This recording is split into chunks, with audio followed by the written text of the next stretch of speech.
Hey y'all, welcome back to my channel. I'm Chrissy and this is Barefoot in the Garden. I want to walk around with you guys and just give you kind of like a before everything starts growing and blooming and looking so gorgeous. I want to show you what the garden is looking like right now. Things are kind of hectic. I'm still tossing stuff around, figuring out where I want to put some things. I have to already take some things out that I planted too soon, clear some sections out. But I just want to walk around with you guys just to give you an early peek. So I'm going to start from the front.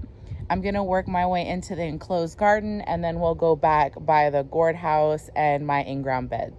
So I built this squared, recycled, corrugated tin bed, and I'm just going to add a few inches of compost and soil in there.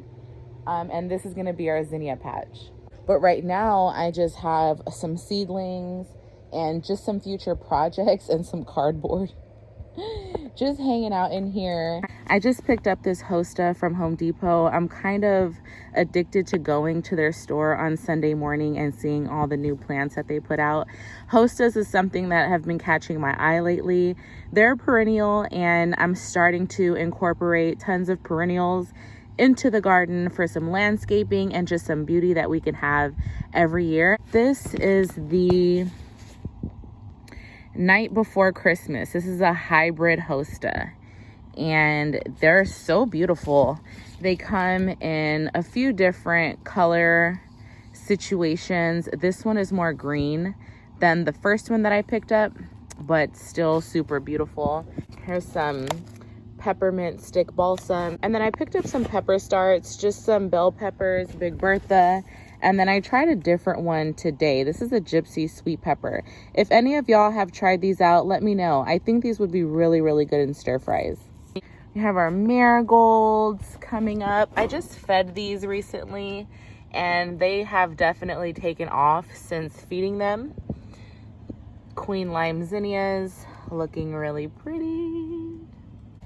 I have a elephant ear in here, but the ants have been taking over all the raised beds and I can't figure out how to get rid of them. I've tried cinnamon, I've tried flooding them out, but they just relocate and find another home, and I can't get rid of them. I don't know what to do. These are some marigolds, some leftover nasturtiums, a milk thistle that I forgot about, bitter melon, and just some extra pots and buckets that need to go in the shed. And then we have this new landscaping area that I'm still playing with. Just threw some more hostas in here. And these were the other hostas that I was mentioning in the beginning. They are green and then they have like a cream border. They're really pretty, really delicate, really dainty. Then I have some marigolds in these little pots. Have another one over here, and I just sit them on this little table just for some extra joy. I haven't put anything in these either. Both of them are empty. Same thing in these hanging baskets. More marigolds, and then these are still empty. I'm probably just gonna put more marigolds in there too. And then down here we have another pepper start.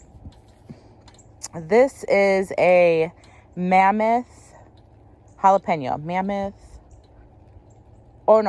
This is the El Jefe jalapeno, which is growing really good. I just recently pinched this one. And these are some extra seedlings that came up that I needed to thin out, so I just put them in here. More marigolds. This is another pole bean, but it doesn't look like they're doing too well in there. Then once we go inside, this is gonna be a Brassica bed. Oh, these bricks keep coming up. So this is gonna be a Brassica bed. I have some Chinese cabbage, bok choy, and another purple bok choy that I'm gonna grow in here. And I had some extra onions that I didn't want to just toss, so I just decided to put them in here. And though this might not look like much, this is our chamomile patch. There are still some signs of weeds coming up. I'm having to come out here and pinch them daily, but the chamomile is looking good. So excited about these. So much tea to make. Oh my gosh, I just love it. It is kind of patchy. When I was sewing them, it was windy, so we got some bigger patches in certain areas and then some empty spaces. So I don't know, I might try transplanting some and moving some around, but I'm just gonna let them grow and establish themselves a little more first before I start messing with them. And then here we have a herb bed, which the sage looks so beautiful. I can actually harvest some really soon. So nice. Oh, it smells so good. Sunflowers looking good. Catnip looking good. Oregano looking good. Culantro looking good. Tulips looking good. This is our perennial pollinator, heart of the garden, and still trying to figure out what the ending result is going to be. These are some drumstick bulbs. I'll try to find a picture and insert it here. They've been growing forever. I haven't gotten any blooms off of them yet. I'm thinking that the packaging said they would bloom in summer or late spring. So I'm just being patient. I'm just waiting. I did direct sow some snapdragons back there with them that haven't came up, but the dill's looking good and the tulips are still holding on strong. And then we did add a hosta in down here. I just transplanted it out the other day, so that's why it's still looking a little weak. And then this weed here, I'm not going to touch it until I have gloves on. I got pricked by this weed the other day and my finger was numb for like 48 hours. So I'm not going to even touch him today. He can wait. Back in this corner, I've been having a lot of ant problems. If you can see the residue of the cinnamon, I tried to attack these guys.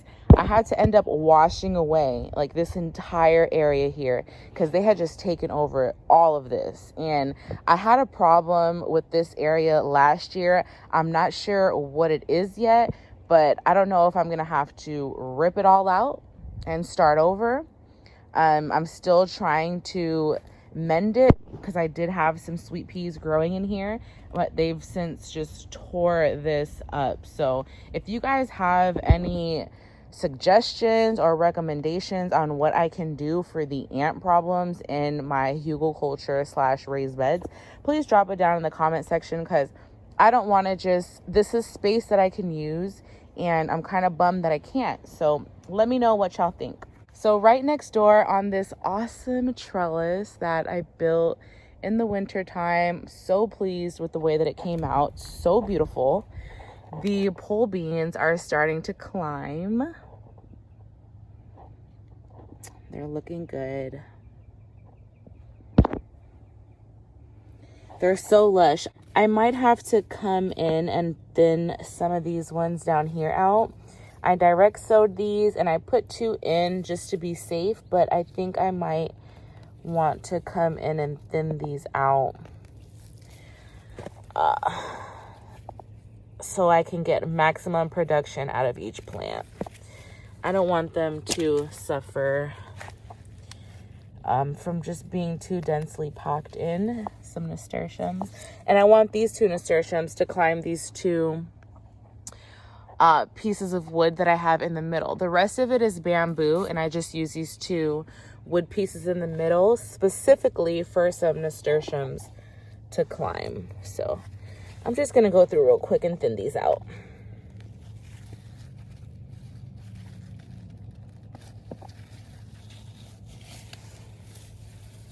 Some of these weeds.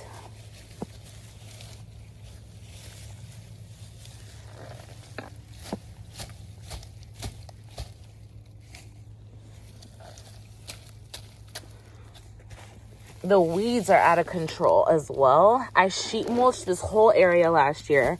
So good, so thick.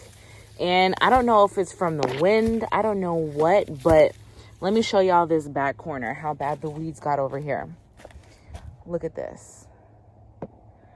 Out of control. And they grew so fast. Like, oh my gosh, they grew so fast. More beans. Let me thin some of these out. sunflowers.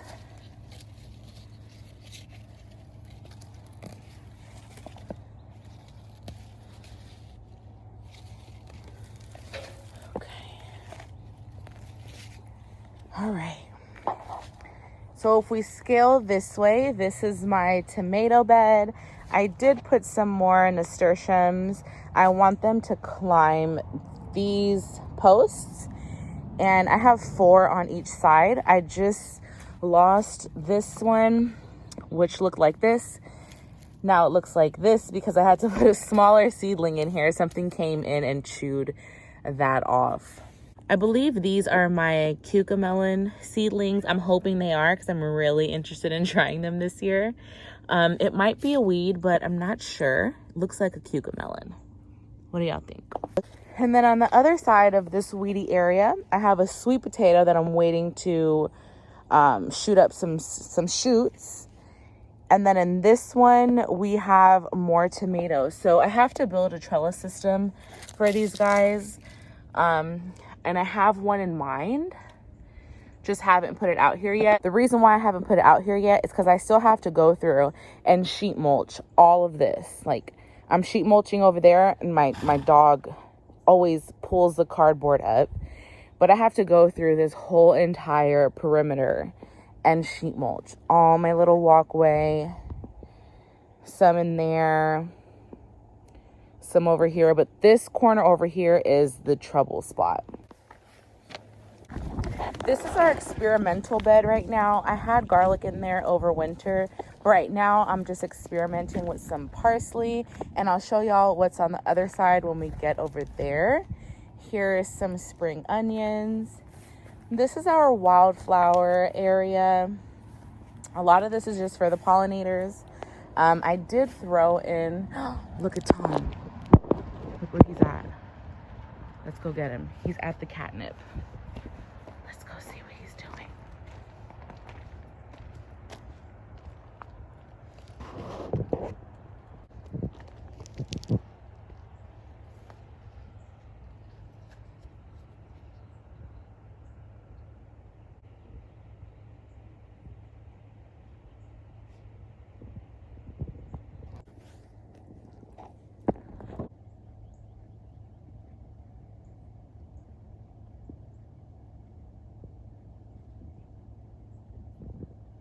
We're gonna leave him be. He'll be here for a while.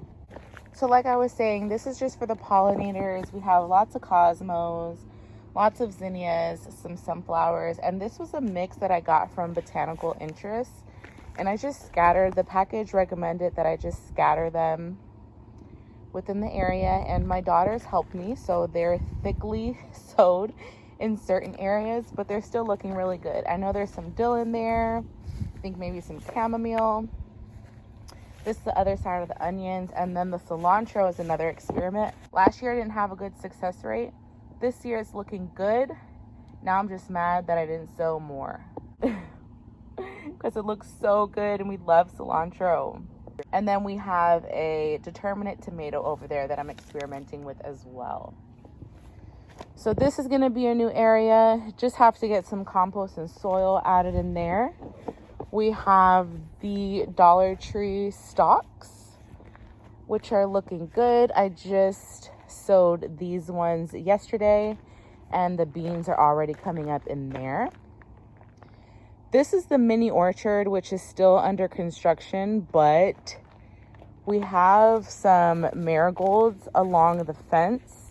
And then we did add in a few new guys. This is a cold hardy fig.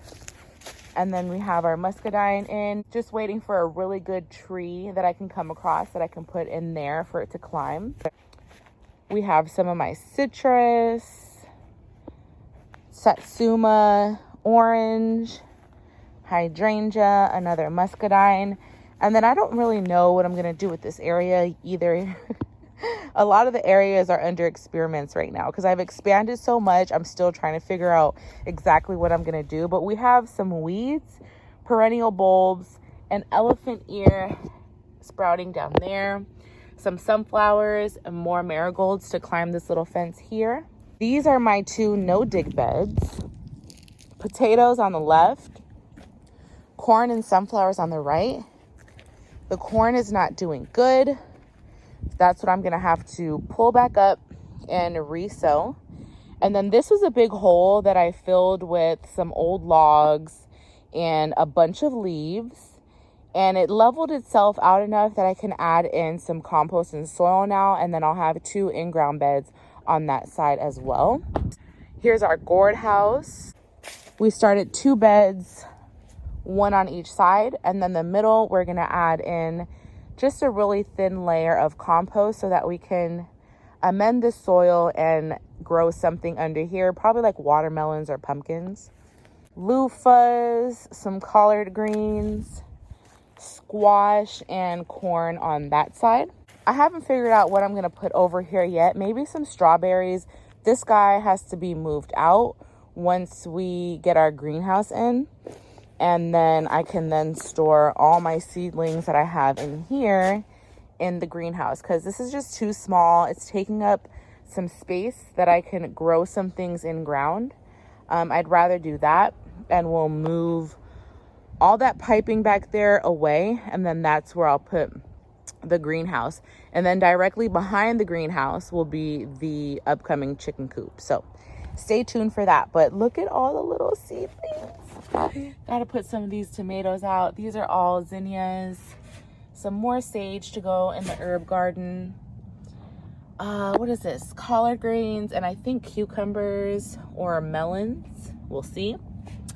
But yeah, everything's looking really good. I still have some pepper seedlings that, you know, peppers take a long time. So we're just waiting for those guys. That's why I bought starts, because my first round of pepper seedlings got lost in the early frost. So I had to start a second round, but you know what that means? We'll be delayed for a couple weeks. So I picked up some starts to replace those. But the basil, oh my gosh, y'all, it smells so amazing.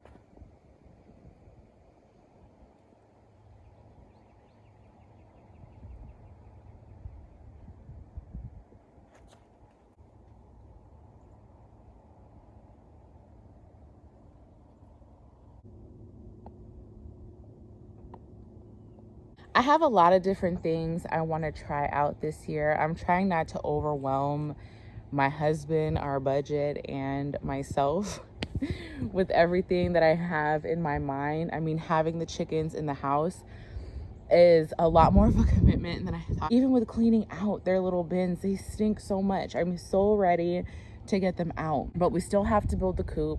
I did find out that I can build them an in-between home, which is super exciting for me because they're so active. And when I bring them outside during the day to get exercise and just to play amongst each other without being trapped in their small home, they have so much fun. They come back inside, I feed them, I water them, and they go right to sleep. They sleep all night. So I'm really excited to get them out. I think they're even more excited to get out now that they've gotten a taste of what it's like to be outside. One thing that's for sure this year is that I am so inspired. My first year in the garden, I was super duper inspired because I had never grown anything before. I had never witnessed a family member or even a friend. I've never been into a backyard garden. I've never been to a homestead before. So when all of the ideas and just the knowledge of what growing a garden and what having a garden for your home and your family, just after seeing what it did for me the first year, I was even more inspired coming into the second year with a little bit of knowledge under my belt and the support of my family. It made it even better. So if you have a crazy mom or dad, or if that's you, so whoever you are, if you're trying to live your best garden life, just do it. Don't let nothing hold you back. If you don't have the space, container gardening is awesome too. I have the space to do in-ground gardening, and I still choose to do container gardening as well. It really is possible.